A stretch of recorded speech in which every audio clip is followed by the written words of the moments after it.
My name is Kathleen Sprouse Cummings. I'm the director of the Cushwa Center for the Study of American Catholicism and a professor of American Studies and History here at Notre Dame.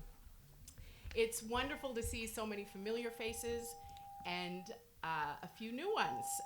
And so I'd like to extend a particularly warm welcome to those of you who are attending this seminar for the first time. This seminar has been going on since 1980, twice each year. The seminar provides scholars from throughout the Midwest an opportunity to gather and discuss a notable book in the field of American religion. Before I introduce our panelists this morning, I just want to say a special word of thanks, a word of gratitude to Shane Ulbrich and Madonna Noak. This will be my last chance to thank them publicly for being just wonderful co-workers and for all they do on behalf of the Cushwa Center. Shane has been working at Cushwa for 9 years and Madonna for 5. So I'm just so grateful and have loved every minute of working with them. As most of you know, this is the end of my second term as Cushwa director, and I'll be stepping down. So I was director for 11 years and associate director for 11 years before that. So it seems, I don't know if that's a biblical number, 11, but it somehow seems like a balance. This event, of course, is our marquee event, the Seminar on American Religion. And I went through some of the things. I don't think I've missed very many. I had the flu once in 2015, and I missed that one. And I think I missed one for maternity leave, but I swear I had babies in the audience attending it. So anyway, Cecilia Moore last night referred to this as the best book club ever, and I think that's a wonderful way to think about it. So I'm absolutely delighted to be going out on such a high note with a book as terrific as this one and with panelists as great as this one. So it's my pleasure to introduce them. Kathryn Jin Lum is an associate professor in the Religious Studies Department at Stanford University. She has a concurrent appointment in the History Department in affiliation with American Studies and Asian American Studies programs. Kathryn received her PhD at Yale University in 2010. After graduating, she spent the following 2 years teaching in Princeton University's Department of Religion, which is where I met her for the first time, before she took up an appointment at Stanford in 2012. Kathryn specializes in the history of religion and race in America, studying the lived ramifications of religious beliefs in social, cultural, and political life. Her first book, Damned Nation, Hell in America from the Revolution to Reconstruction, was published by Oxford University Press in 2014. In that, she considered how the widespread belief in hell influenced Americans' perceptions of themselves and the rest of the world during the first century of nationhood. She has co-edited the Oxford Handbook of Religion and Race in American History with Paul Harvey, which was published in 2018, and has published in journals such as Religion and American Culture and the Journal of American History. At Stanford, Kathryn directs the American Religions in a Global Context initiative. She is a 2-time recipient of the Annenberg Faculty Fellowship awarded to outstanding junior faculty, and in 2016 received Stanford University's Dean's Award for distinguished teaching in the School of Humanities and Sciences.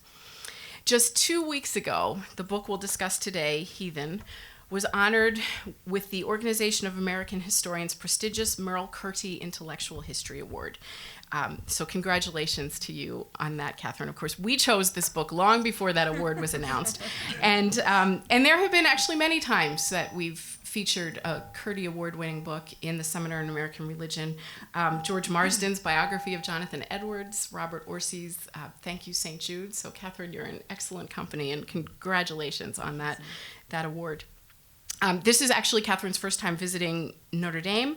However, in October 2020, she participated in a webinar hosted by Cushwa Center postdoctoral fellow Philip Byers to discuss her role as co-editor for the Erdman's Library of Religious Biography series. So that was in our pandemic Zoom events. But we're very excited to welcome you to our physical campus for the first time, Kathryn. Thank you for being with us today. We are fortunate to have 2 excellent commentators to get our discussion started this morning, Emily Clark and Korey Garibaldi. Emily is associate professor of religious studies at Gonzaga University, where she also directs the university core curriculum. She received her PhD from Florida State in 2014 and has been teaching at Gonzaga since then. Professor Clark specializes in American religious history, focusing on the context and emergence of new alternative religious movements and spiritualities, as well as on the intersection of race and religion. Emily has authored numerous book chapters and articles for journals such as American Catholic Studies and the Journal of Africana Religions. In 2016, she published her first book with the University of North Carolina Press titled A Luminous Brotherhood, Afro-Creole Spiritualism in 19th Century New Orleans, winning awards from the Southern Historical Association and the Gulf South Historical Association.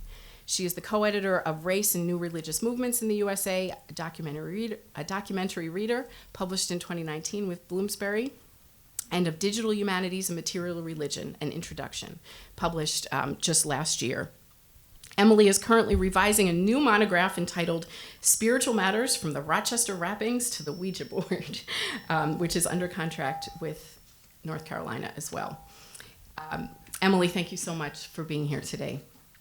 Korey Garibaldi is an assistant professor in the Department of American Studies and concurrent faculty member in the Department of Africana Studies here at Notre Dame, where he's also a faculty fellow at the Nanovic Institute for European Studies. He's also my next door office neighbor in American Studies, which is a lot of fun. Professor Garibaldi received his PhD in history from the University of Chicago in 2016 and came to Notre Dame after graduating. Korey studies modern European and American social and intellectual history, specializing in the work of Victorian novelist Henry James and the Russian poet Alexander Pushkin. His courses focus on histories of citizenship, imperialism, cultural and economic thought, and the African diaspora. He is published in a wide variety of journals, such as the Slavic Review to the Henry James Review, and momentously, his first monograph, Impermanent Blackness, The Making and Unmaking of Interracial Literary Culture in Modern America, was published just this past February with Princeton University Press. So congratulations again, Korey, on that. That book explores interracial collaborations in American commercial publishing from the 1910s until the 1960s. He's currently working on a new book, Reconsidering Race in the Age of Pushkin, for which he was recently awarded a Faculty Research Support Program initiation grant from Notre Dame. Korey, thank you very much for being with us. Old-timers know the drill, but for those of you who are new to the seminar, just a quick note on our format. We'll hear from our commentators first, and then Kathryn will have an opportunity to respond to them briefly. After an opportunity to refresh our coffee, we'll convene and open the floor for a general discussion. So please join me in welcoming our first commentator, Emily Clark. Thank you, Kathy, for your invitation, and Madonna for all of her planning, facilitating. Thank you, Korey, for being in conversation with me, and thank you, Kathryn, for writing such a wonderful yet hard book. I'll try to avoid summarizing the book, but rather focus on how it prompted me to think about my own scholarship and American religious history more broadly. To me, that's the proof of a book's true significance. It invites readers to think about things in new ways. Kathryn's book is a must-read, already an award winner, but also a hard read. By focusing on the use and abuse of the category of heathen and the long scope of American religious history, her book demonstrates the close relationship of religion and race in the past and present, as well as how it is at the roots of contemporary white Christian nationalism. Kathryn shows us how white Protestants in the past have used the term heathen to describe those people who hold wrong or bad beliefs. As a professor currently teaching a class on bad religion, Kathryn's understanding of heathen really resonates with me. She demonstrates how the term and language of heathen has been used to denigrate the other. In order for white American Protestants to be understood as civilized, there had to be an opposite to prove their own worth, value, and righteousness. Even if the term heathen is not in dominant use anymore, Kathryn shows us how the concept behind it, needing a religio-racial other, does still exist in American Protestant circles. White Protestantism held heathenism to be responsible for the stagnation of societies stuck below them on the civilization ladder, she writes. Indeed, they did, and some still do. Scholarship on religion and race in American history has really flourished in the past few years, but it's been an odd process. As Judith Weisenfeld has written, and I've talked about this with Judith and Kathryn, American religious history engaged with race in a really odd way for years. It was as if many scholars of American religious history conflated race with blackness. One of the triumphs of Kathryn's book is that she demonstrates how race is so multifaceted. The scholarship has gotten better. I can think of the co-edited volume that Kathryn did with Paul Harvey that Kathy mentioned earlier. I'm a bit biased. I think the book is great. I have an essay in it. But it's been a weird process to untangle race with simply blackness when it comes to American religion historiography. Don't white people have race? Don't Native people have a racial and political identity?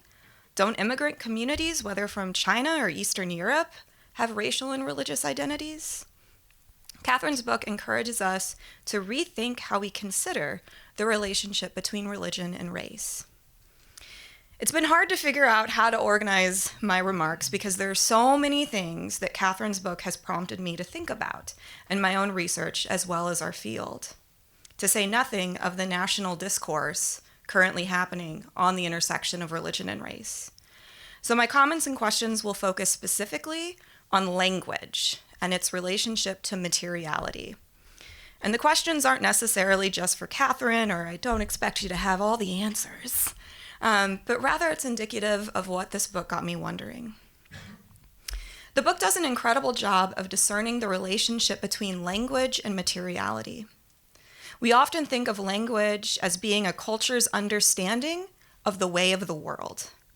But as our friends in communication studies will tell us, language also makes the world. Our culture, until a culture has a word for something, people don't necessarily know what it is. I was listening to a podcast on sleep, and there are some tribal communities who don't have a term for insomnia because none of them have ever had it. Kathryn's book thinks not just about language, but also materiality.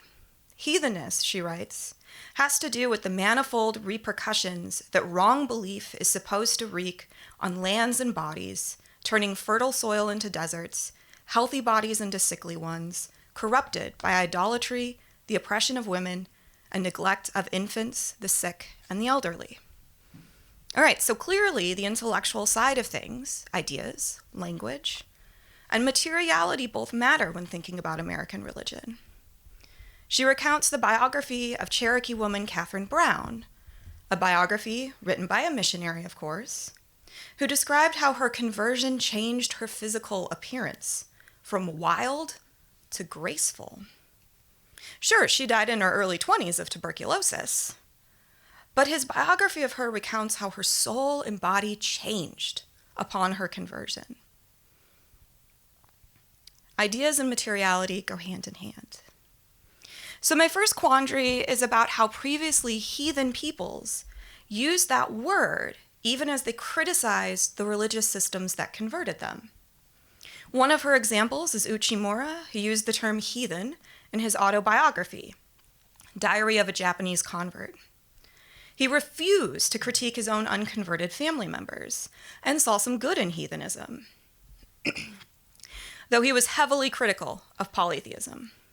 While happy to be converted, he was also critical of missionaries.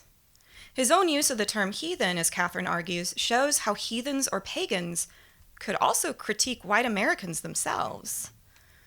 Uchimura could see through their hypocrisy, specifically how white Christians seemed to worship money and didn't really want to know his story, though they pretended like they did. He noticed how white Americans use othering of non-white Christians to shore up their own identity. So this brings me to my first example of how this book prompted me to rethink my own scholarship. My first book was on the practice of seance spiritualism among a group of Afro-Creole men in New Orleans just after the Civil War. Many of the messages they received over their 10-year meetings emphasized the right way to be socially and politically. Those political messages they claimed to receive from the dead, people like Abraham Lincoln, John Brown, Toussaint Louverture, Confucius, Jesus, amongst a host of others, often engaged with arguments about full civil and human rights for Black people. They heavily critiqued white supremacy, though not using the term, and encouraged equality for all. They also recorded messages where the spirits of the dead attested to the fact that they no longer had a racial identity. In other words, they appeared differently in death than in life. the main term used to describe the Spirit's bodies were luminous and bright. I didn't engage this in the book, but some have asked me if I think being a light spirit is the same as being a white spirit. And this was something I thought about during my dissertation, and I had no idea really what to do with it. Visually, yeah, light might appear as white. But reading how Kathryn shows us how the same term used by oppressors can be used by the oppressed in a different way prompts me to further think about language. So a half-baked question. Were there ways in which non-white people might have internalized some of the language or terms of white Protestants and criticized themselves? Are light spirits received by politically active Black spiritualists the same as white spirits appearing to them? Even if it's the spirit of a Black Haitian revolutionary who now apparently looks white? Kathryn takes readers through the example of African Methodist Episcopal Church leader Daniel Alexander Payne and his wish that the recently freed people after the Civil War would see some of their religious practices, such as the ring shout, as heathenish. He also advocated hard for their civil rights. So what do we do with this use of language? What do we do with a minister who deemed the ring shout heathenish while coming from the same religio-racial background? This takes me to a big quandary. How powerful is language? Yeah, I said that was going to be a big quandary. In my course this spring on the concept of bad religion, my students, all seniors from a multiple of disciplines, none from religious studies, read the introduction of journalist Amanda Montell's recent book, Cultish, The Language of Fanaticism. She argues that anything cultish is based in the language a group uses and how language brings people together and keeps them together. CrossFit yells about beast mode. Many religious groups use language in certain ways too. Heaven's Gate talked about the world being recycled. My students talked about the language of Zags help Zags, a common slogan on campus, and the shared chants that they shout during basketball games, and the shame that you feel if you don't know them. Now, heathen is not the same as a call to beast mode. The term heathen has led to the death of thousands. So this book got me thinking deeper about language and its relationship to the material world, especially religio-racial language. For a humanist, is binary language, us versus them, as simple as ones and zeros? Heathen versus non-heathen, wrong belief versus righteous. Does the language our subjects use provide clarity for us? Does language further the space our subjects are trying to create between themselves and the other? As Kathryn put it, their gaze on so-called heathens reveals the constructed nature of their own sense of superiority. How much of that identity construction is based on the binary thinking of heathen versus righteous? Speaking of binary codes, ones and zeros, let me do some strange math. Language plus power can equal social or physical death. If the idea of the other as being heathen, that is, unchristian, uncivilized, those mathematics become very real. A binary language of us versus them plus power can mean the destruction of someone's way of life. Let me go on a weird tangent. It is related to Stanford, though. And I think it has a point. The infamous Stanford prison experiment and its use of the binary language of prisoner versus guard. The young men involved did not apply specifically to be a guard or a prisoner. They were just looking for $15 a day for their participation in an academic study in the 1970s. Sometimes it was a coin flip that determined who was a prisoner and who was a guard. The experiment showed how binary thinking, us versus them, prisoners versus guards, shape our actions. The so-called guards were told not to assault the so-called prisoners. Yet they did. They emotionally and borderline psychologically abused them with dehumanizing language, poor food, random strip searches, and sleep deprivation. A big quandary that has come out of the Stanford prison experiment has been that the young men playing the part of guard leaned into it because it was what they knew. The powerful are always right. The study was supposed to take place for 2 weeks, but was terminated on day 6 because of the abuse. This got me thinking. With the guards' violence and dehumanization of the prisoners, coupled with rewarding those prisoners who snitched on others, did the term prisoner temporarily work in a similar way to heathen? Is that why it became okay to torture him? Sure, a small experiment and one that went off the rails, but it showed how powerful our binary thinking can be. But is it really that simple? That binary language causes these things? I already know part of the answer from Kathryn's book, which is that it's all more complicated than it seems. And not all binary language leads to violence. I can think of intense college sports rivalries.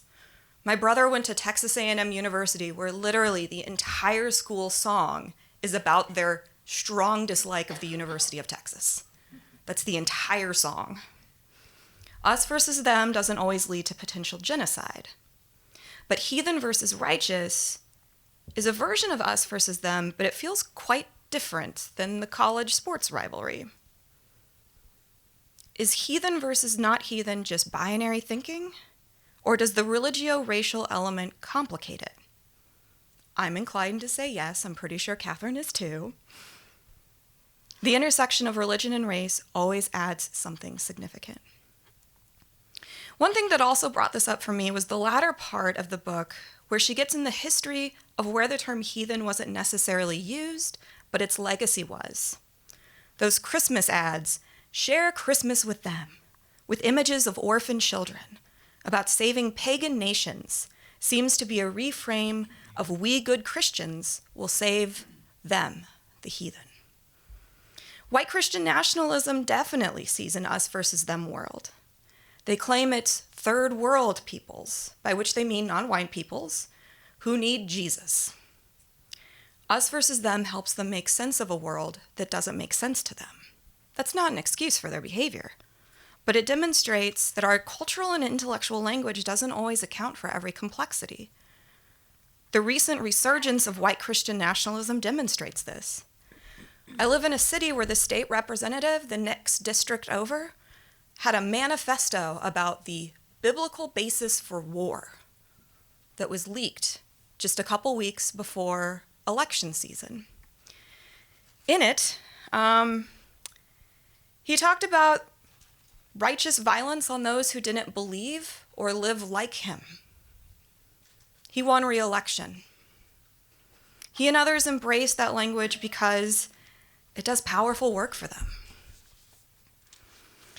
Kathryn's book emphasized white Protestants, and for good reason, and I guess this is my third quandary.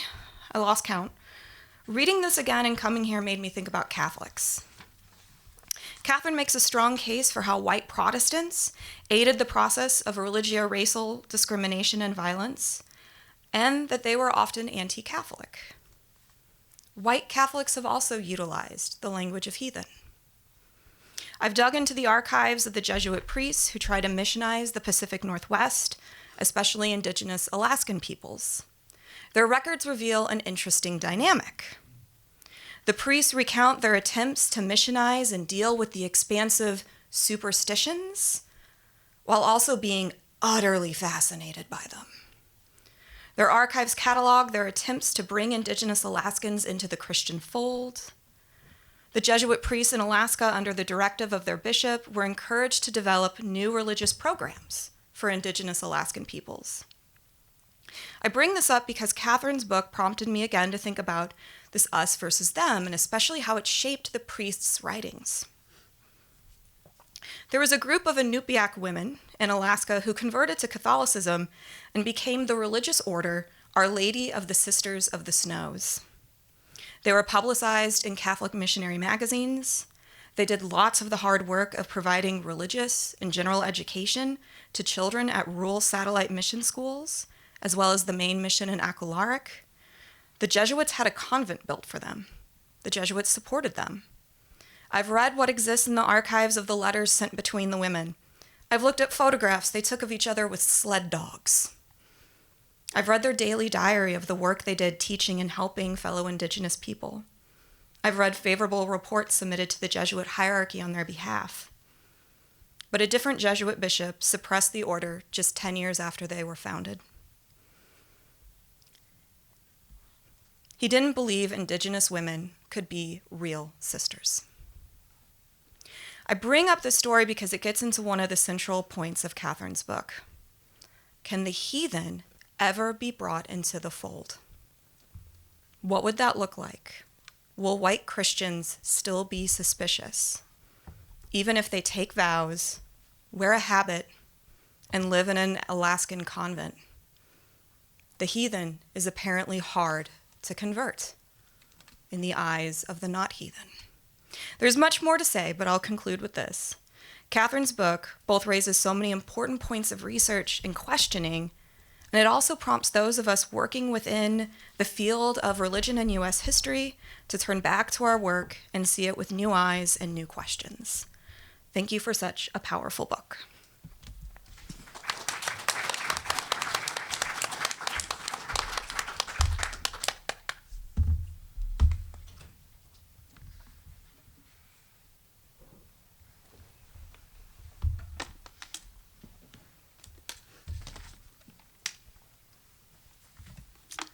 Emily, thanks for your remarks, and I just want to thank you, Kathy, for inviting me to participate in my first Cushwa seminar, and Kathryn, you for coming, and Emily, of course, for your remarks. Hopefully this is audible in terms of the microphone. So I am actually going to do a little bit of summarizing, both in terms of some of the key things that I see in relation to the book, and then also some of Emily's remarks, which overlap, and the same goes for some of the questions that you raised as well.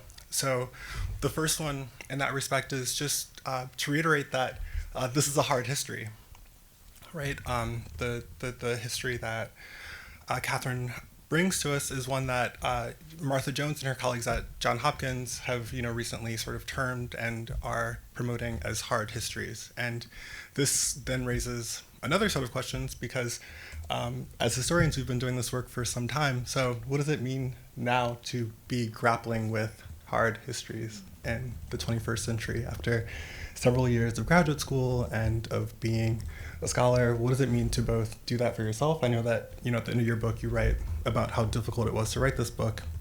And I think about that in relation to my own work, but then also I think more generally for us as a scholarly community, what does it mean to be thinking about that kind of work? The second thing I want to talk about is just what your work means in terms of a field. So before I came to Notre Dame, I did not do much academic reading in the study of religion. I can't say that it was not on my radar, but I can say that the only historians of religion that focused on the U.S. that I knew before coming here were John McCreevy and Darren Dochuk's work.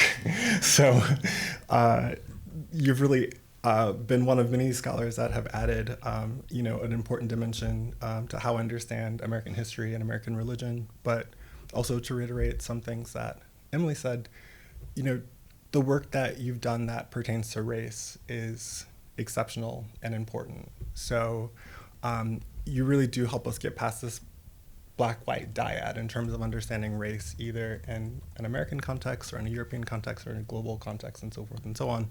And there are a number of scholars that are doing that kind of work, but I would especially have liked to have had this kind of work when I was doing my exams, for example, or when I was still in graduate seminars in terms of thinking about how race and racialization work in a broader context.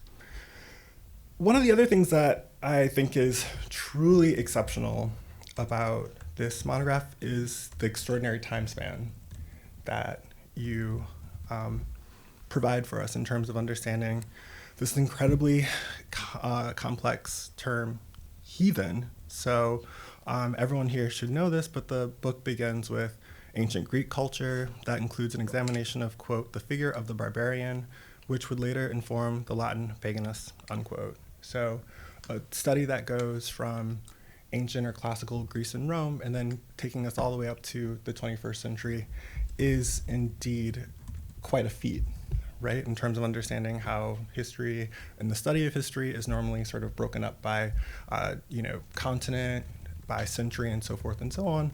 So a question both for Kathryn, but then a question also for us is like, how do we do this kind of history, right? I mean, if knowing sort of this broad chronological sweep is so important, how do we do that in a way that is coherent and compelling? And obviously, your work and the initial award and hopefully many more awards to come suggests that this book is truly successful in covering that type of chronology.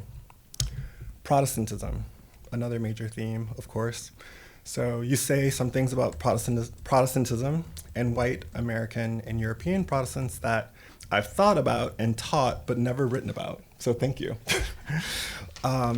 Depending on how you look at it, these compelling, eloquent, convincingly argued and articulated claims point out and outline how Protestantism came to be seen and regarded as the gold standard of Christianity. In the 19th and 20th centuries, if not earlier, other people and religions come to be viewed or perceived as inferior, in short, heathens. So this is confusing to me for a number of reasons, not because of the way that you articulate it, but in my own teaching and learning this history, it feels so strange to be thinking about how Protestants have this power, partially as someone who grew up in Catholic communities, so I never thought about Catholics as being disempowered, but then also sort of trying to narrate history in a way that doesn't correspond with my own understanding of sort of marginalization in terms of how Catholicism and Protestantism cohere. But I think that you put this together in a compelling way that I can't wait to actually bring into my own classroom. So that one of the things that I think about in relation to that history is, in my history of American capitalism class that I teach, and sort of understanding like when Protestantism becomes dominant in the 19th and the 20th centuries. And so another person who I was thinking about in relation to this study that I have to introduce in that class is Weber, right? So, I mean, it's not necessarily your work to bring in Weber into the study, but I was curious about how Weber haunts this in terms of thinking about the Protestant ethic and Protestantism as like a spirit rather than something that is specific to religion. On heathens, this book provides an ambitious sense of just how capacious this term was. This is incredibly important. It enables scholars and other readers to see just how wide-ranging and overlapping the word or epithet heathen has been and continues to be. It is not just non-white folks who have been considered heathens across time and space. Most conspicuous in this respect, especially at a school like Notre Dame, is the fact that Catholics, or the Irish more generally, were subject to being labeled heathens. So this is also something that I never thought about before coming to Notre Dame, right? Sort of the marginalization of the Irish, which I think your book sort of provides to us in a very compelling way in terms of a way of understanding that in a broader sort of American and European and global context. The sheer scale of your account makes this a truly global history of what many of the actors in your book would have labeled heathenism. Native Americans fit neatly into this category, so too did Asians, African, and other folks from the so-called Third World and the Global South. So the dynamism of this form of othering was complicated. Heathen was a term that was not owned or deployed by elite white Protestants. Most notably in this respect, marginalized groups and persons echoed their contemporaries and forebears in describing either downtrodden or disempowered populations as heathens. So Betsy Stockton was a really wonderful example of that when she goes abroad and does her missionary work, someone who had been formerly enslaved herself. Perhaps as if not more noteworthy, your study shows how model or exemplary Christians were occasionally, if not regularly, subject to have the term heathen weaponized against them. From David Walker's Appeal at the end of the 1820s, up to, if not beyond, some of the most noteworthy anti-imperialists of the second half of the 20th century, including Aimé Césaire and Frantz Fanon, it was white Christian imperialists, these critics alleged, who were actually heathens themselves. Not only does your scholarship show how powerful these critiques were, your work suggests how ubiquitous this practice was. Much the same might be said of quote-unquote owning the term heathen, as in identifying as a heathen could be or serve as a form of empowerment, given how destructive Christianity could be in its purest forms. This is something that I also found that was compelling and embedded throughout, and you yourself think about this as a mode that you might in some ways adopt for your own thinking and someone who comes from a Christian background. I can't stress how much I learned from reading this book to conclude. At the same time, there are stories and people who are relatively familiar to me as a historian of the modern era, but you present these stories in new and exciting ways. Stockton would be one example. The Chinese Museum in Boston would be another, but there are several others that I think really help us understand some histories that we're more familiar with, but from the framework of the heathen. So I found your study especially fascinating for shedding new light on these people, institutions, and events. And much like Emily, I just want to close by sort of raising this question of the Catholics, right? So I, of course, at this institution, refuse to let the Catholics off the hook. So I think in some ways, Catholics could, unwittingly sort of emerge, with a pat on the back in terms of how they fit or sort of do not fit into the sort of legacy of weaponizing heathen, but especially as someone who reads an African-American cultural and intellectual history, I see, a legacy of, really, really significant exclusion of African-Americans, especially in relation to the Catholic Church, going into the early 20th century. So, understudied but important in that respect would be W.E. Du Bois writing about these things going into the 20s, 30s, and if not later. And so something that is not Kathryn's work, but something that I think we should be thinking about, as a collective this morning, is how might we embed Catholicism in this history in ways that, sort of position, Catholics and Catholic history as not one of, merely a point of disempowerment, but as one as an oppressive force as well in the legacy of this history. So thank you once again. Thank you.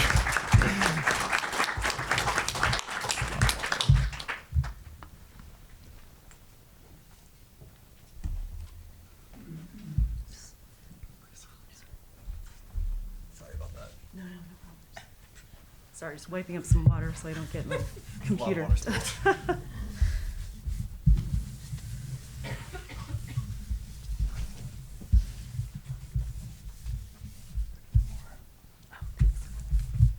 Sorry for messing up your podium. There you go. Quite a bit shorter than you, Corey. Well, thank you. Oh, some water just emerged. There's a lot of water. Yeah, maybe. Okay.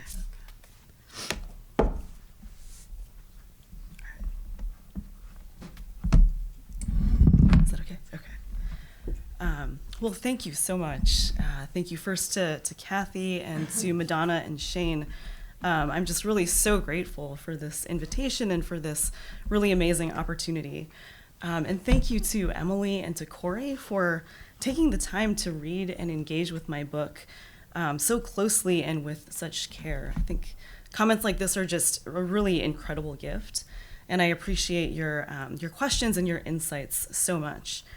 So I thought I'd just start with a few words about the process of researching and writing the book, and then take up as many of the questions and comments as I can. And I'll preface this by saying that it's 6:40 a.m. for me right now, and I'm still on West Coast time, so I might be a little bit less than coherent. So I apologize in advance for that, and ask for your grace to bear with me as I try to work with my notes with some semblance of clarity. So Emily and Korey both call this a hard book, and they're right. I've heard this from others as well. By hard, I don't think they're primarily referring to the book being too long and too dense, although I will fully admit that it is both of those things. This is already actually shortened from the version that I first sent to the press. But I think what they're referring to is the heaviness of the subject matter, right? This book catalogs a lot of dehumanizing discourses, and it can be tough to read.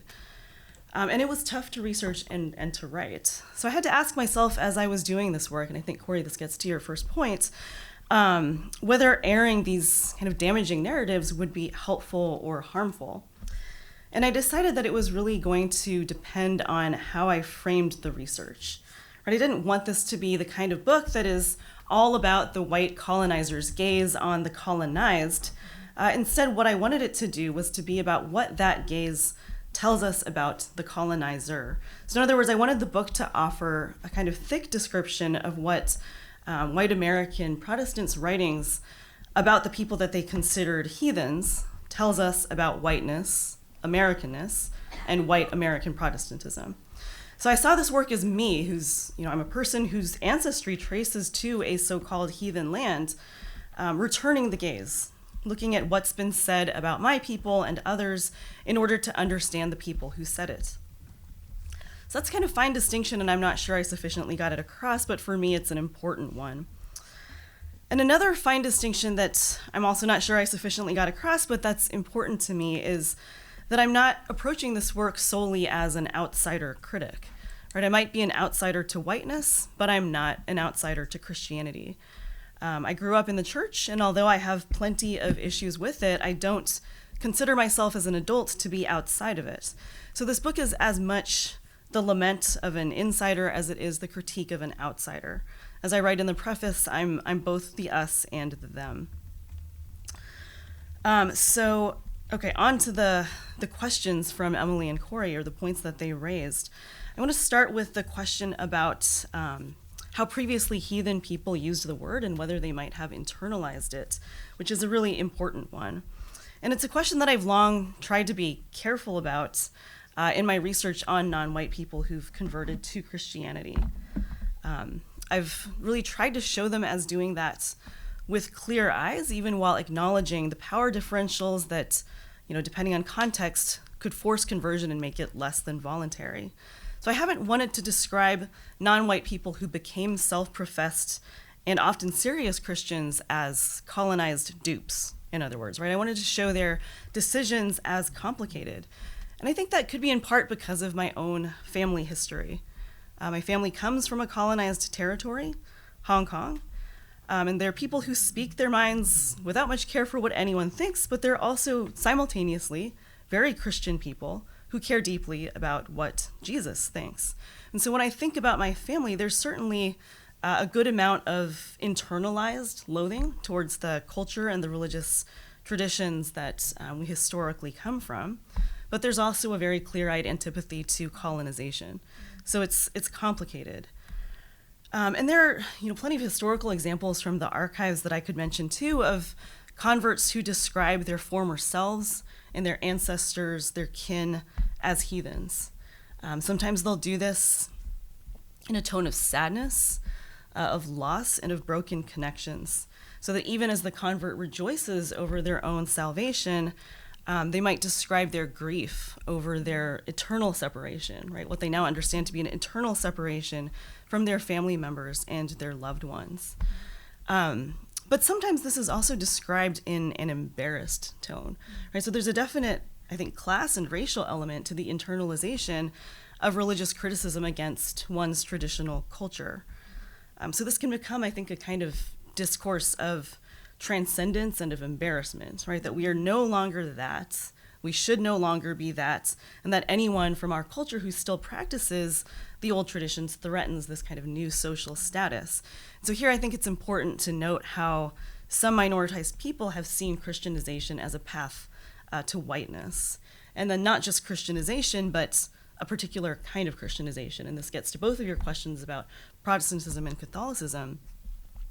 I think in the US context, it's most often been a kind of Christianization that most closely approximates middle-class white Protestant norms.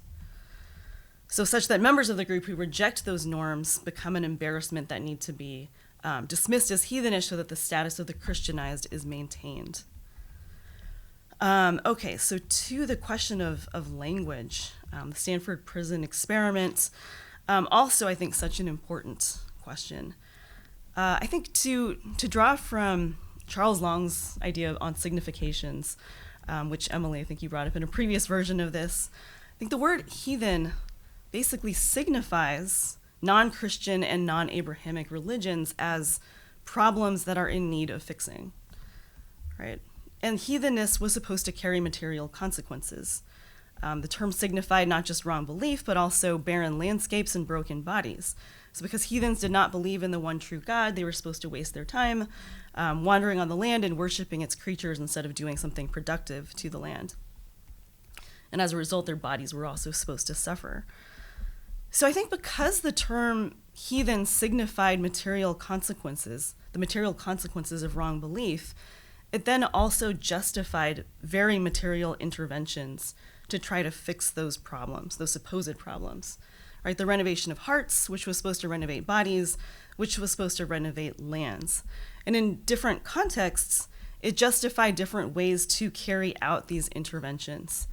Enslavement, the separation of children from families, the creation of boarding schools. And this is not to say at all that signifying non-Christians as heathen was the only or even the primary cause of colonization, but I think it provided a rationale for the brutalities of colonization. Right? So as one of my colleagues, John Paul, puts it, it blessed those brutalities, which I think is an incredibly powerful thing. But again, as both of you noted too, I want to note that so even as the language of heathen is powerful, it's the ideas underlying it that are really the fundamentally most powerful thing because they last past the decline of that term. And then I also want to add, as both of you pointed out, that the term could be re-signified, right? That the power wasn't just unidirectional, but it could be harnessed by the people who were labeled by that term.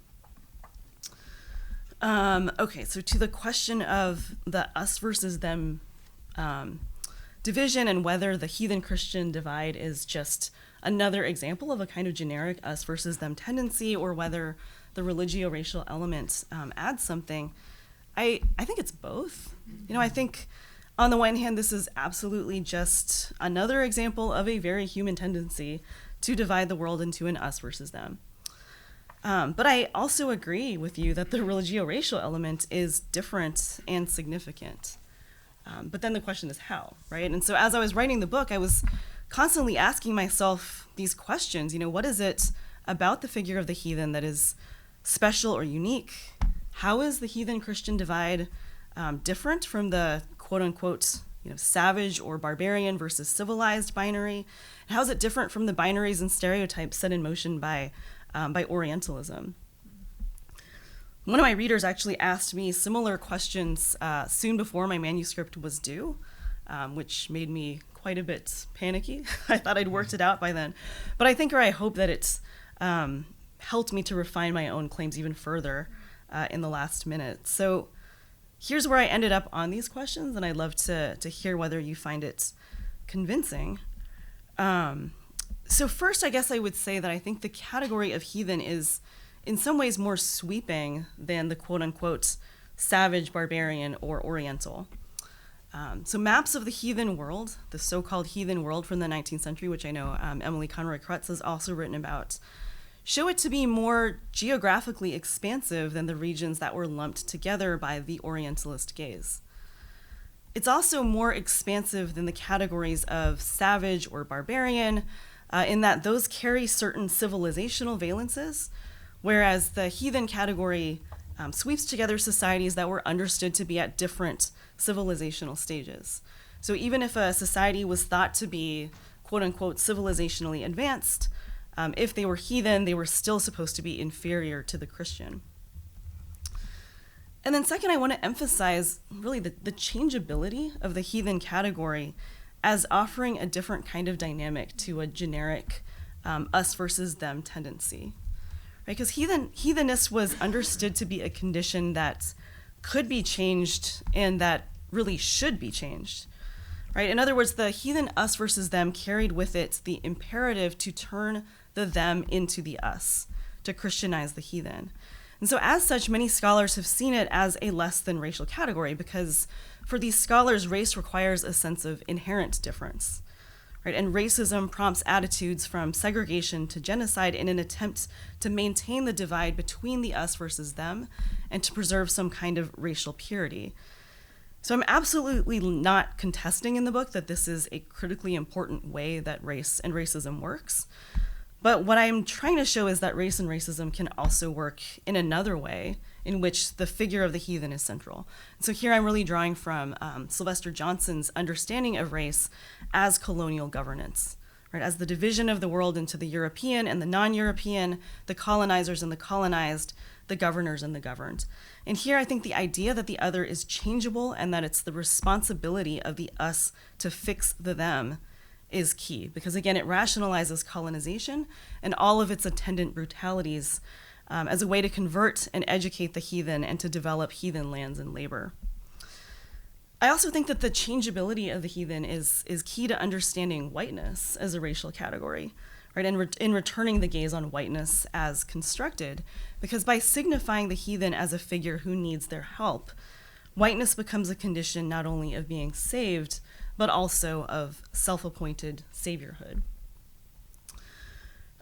Okay, so then to the question of Protestant versus Catholic and the suspicion of the heathen convert, which both of you raised. So yeah, I think that the changeability of the heathen suggests that, theoretically the heathen could and should become the us once they converted. And there are definitely cases of so-called heathens who converted and then became paragons of Christian piety in both Protestant and Catholic missionary lore. So I'm thinking of converts like Kathryn Brown that Emily, you brought up, or Henry Obokia, or Kateri Tekakwitha. But for other converts, a suspicion of difference still remains. Right, so I actually first became interested in this suspicion when I was a senior in college. I was writing a senior thesis on Protestant missions in Gold Rush era California, and I became really interested in the missionaries' language around the populations that they were trying to convert. So European immigrants were also coming to Gold Rush era California, as well as Euro-Americans, and when they were there, they seemed to be behaving in ways that seemed extremely un-Christian, according to these Protestants' views. And yet, the missionaries would continue to call them Christians. They would just call them dead Christians.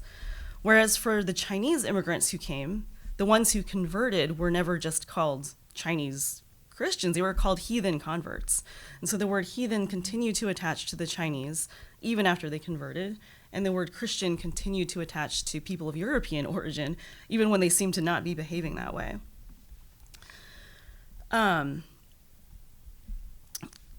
So the stain of heathenness, I think, really stuck to the Chinese, even after they came to this country and became Christian. But there are also, so Protestants inherited and built on much from Catholic tradition. So I think you're both right that I could have and should have made more of the history of Catholicism in the book. But the bits that are there, they're inheriting the doctrine of discovery. They're inheriting the precedent of early missionizers and ethnographers like José de Acosta and Joseph Francois Lafitau, who developed these really totalizing views of the heathen world as sharing fundamental similarities. But Protestants also triangulated their identity as colonizers against Catholics. So they accused European origin Catholics of being insufficiently removed from heathenism themselves, basically of having too many remaining vestiges from Greco-Roman paganism. And then they also accused Catholics of too easily offering conversion to heathens and too easily accepting heathen practices. But there are also examples in the historical record of Catholic suspicion that some people were just intrinsically heathen, right, and could never be converted. So like the example that you raised, Emily, and then also in the context of 19th century California as well, Father James Bouchard, who was a Catholic priest who actually concealed his own indigenous heritage, gave a very widely publicized inflammatory speech against the Chinese, calling them a pagan and inferior race that were incapable of rising to the virtue inculcated by Jesus Christ. Methodist missionary Otis Gibson actually took issue with that word incapable and defended the ability of the Chinese to convert. So I think it's more complicated than Protestants being suspicious of heathen converts and Catholics being more accepting. I think depending on context, right, each could go both ways. And then, I guess one last example of the suspicion of the heathen convert that really stuck with me when I was doing the research for the book comes from Nathaniel Bright Emerson in Hawaii. Emerson was the son of missionaries, and he became an ardent annexationist by the late 19th century. And he justified annexation by arguing that the Hawaiian monarchy, who had been professing Christianity for decades at that point, was actually heathen beneath the surface. And when I was in the archives, I came across, a handwritten document that Emerson had written about Queen Liliuokalani, saying that if you scratched the skin, you came to the heathen, right? And so this idea that the heathen just always lurks beneath, he used to justify annexation, saying that the Hawaiian monarchy was incapable. Hawaiians were incapable of governing themselves. Okay, I think I've gotten to many of the questions, I hope. But I guess I'll end with Korey's question about how we write kind of sweeping histories in a way that's coherent and compelling. And I appreciate that you think it is. There were many times as I was writing that I was wondering, is this too much? Is this possible? Am I, just massively oversimplifying? And I think that, yes, I did. And I think part of that just kind of comes with the territory of trying to boil down centuries to like 400 pages or whatever this ended up being.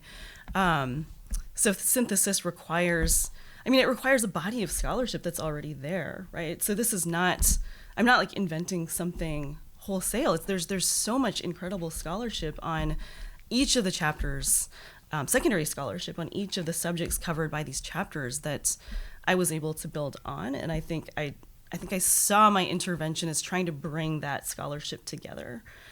The other thing that made it possible for me is just, knowing people in the field who are specialists in these different eras, these different periods.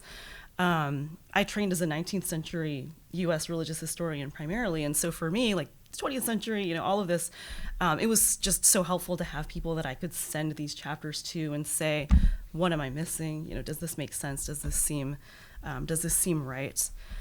And then I guess I'll say too that I think so I trained as a historian. All of my degrees are in history, but I've been in a religious studies department since I graduated from history. I've only been in religious studies departments with affiliations in history. But I guess I'll say that there actually has been a certain kind of freedom for me in being in a different discipline. Trained as a historian, I was definitely, it was ingrained in me that you've got to write about change over time. You've got to demonstrate, a beginning point and an end point that are different. There has to be kind of motion. There has to be reasons, causation for the change over time.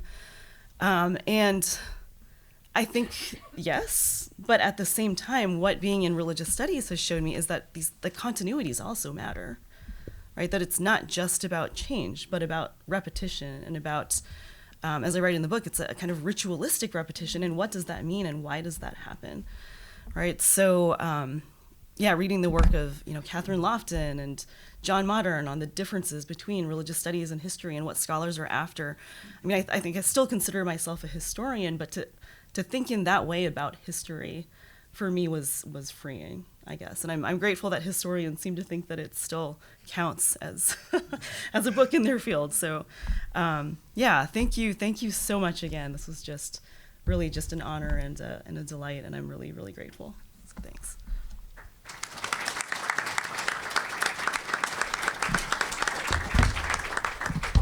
Kathryn, if that was you being incoherent at the crack of dawn, I want to see what you're like in mid-afternoon. I can understand why you received the teaching awards. And I just wanted to say to your last point, Judith Weisenfeld, who's been a mentor of mine, and I know of yours too, when I was in Young Scholars in American Religion, and I know your cohort was very influential. I was about to take up an appointment in American Studies as a historian, and she said, "Just break out of your chronological cage," and that has always stayed with me.